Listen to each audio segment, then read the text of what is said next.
Hello, আসসালামু আলাইকুম বন্ধুরা। চলে আসলাম আপনাদের জন্য একটা নতুন রেসিপি নিয়ে। সেটা হচ্ছে গিয়ে কি, এটা তো অবশ্যই হয়তো বা বুঝতে পারবেন একটু পরে আমরা কী জন্য কি তৈরি করছি। যেখানে আলু ভর্তা করে নিয়েছি, তারপরে কিছু শুকনো মরিচ টেলে নিয়েছি। এখন চলে আসছি আসল জায়গায়। দেখেন তো, বলছিলাম না, এখন বুঝতে পারবেন যে আলু ভর্তা করার মানেটা কি। মানেটা হচ্ছে, এখানে আমি কতগুলো ফুচকা ভেজে নেব। ফুচকা ভেজে নিয়ে সবাই সবাই মিলে খাবো এবং আমি প্রতিযোগিতামূলক খাবো।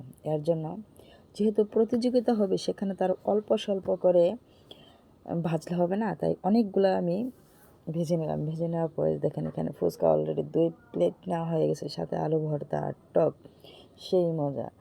তো আমার মেয়ে এখানে আমার সাথে দেখেন কী করতেছে, যে আমি খাচ্ছি তো, কারণ এখানে একটা সে নাম লিখছে, দুজনের নাম লিখছে, কে কোনটা নেবে পাবে। তো প্রথমবারে আমি পেয়ে গেছি। এখন প্রথমবার আমি পাওয়ার পর তার তো এখন অভিযোগ, না না, এটা হবে না, এটা হবে না, এটা নাকি চিটিং চিটিং। এটা কোনো কথা? দেখেন, নিজেই ধরতেছে, নিজে আবার বলতেছে যে দেখেন তুমি ধরো। তো আমি ধরলাম, ধরার পর এখন দেখা যাবে যে সেটা আমার আমার আমার নামে চলে আসছে।